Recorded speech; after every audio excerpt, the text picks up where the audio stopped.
Manje abakwa-Family Store edolobheni eMkhondo banikele ngokudla Ozwelo Home. Umphathi we-Family Store Supermarket okuyisitolo esikhulu esithengisa ukudla namhlanje sivakashele indawo lapho kugcinwa khona abantwana abanganabazali ngenhloso yokukupha ukudla. Behambisana nabasebenzi. Baqhube bathi lokhu akwenza ngoba kusuka uthandweni kanti futhi basazoqhubeka nokupha nangokuzayo njengoba kuyinto evamisile ukuthi bayenze kulezi ngane.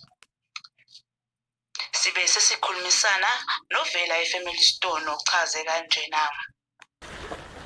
Igama lami ngiNothando ngakwaNkosi siqhamuka eFamily Store. Njengoba size lana sizolethela abantwana isidlo sasekuseni esisenze sasihlanganisa saba yikhombo. Sikhethe lo suku lanamuhla ukuthi size sizobabona ngoba sifisa ukuthi bahambe baye emaholidini bajabulile njengoba izikole zizovala kusasa. Then sibaphathele izinto ezimnandi, amaswiti, amafruit ukuthi bajabule, bathi baye emaholidini nabo babe happy. Yabo. Kanti okhulumela uZwelo Home uTumu undluliswe amazwi okubonga kakhulu kuFamily Store.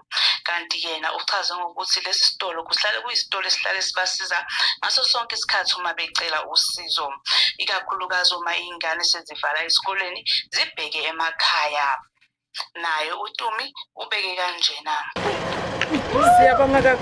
Siyabonga kakhulu Family Store.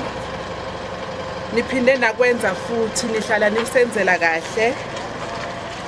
Siyazi njalo ngama holidays ukuthi abantwana bethu bazoma nokudla, bazoba nama food parcel ukuthi bahambe baye ekhaya ngoba siyazi sonke ukuthi la eZwelo Home sinabantwana njalo abahambayo bayovakashele izihlobo ngama holidays noma ama holiday parents.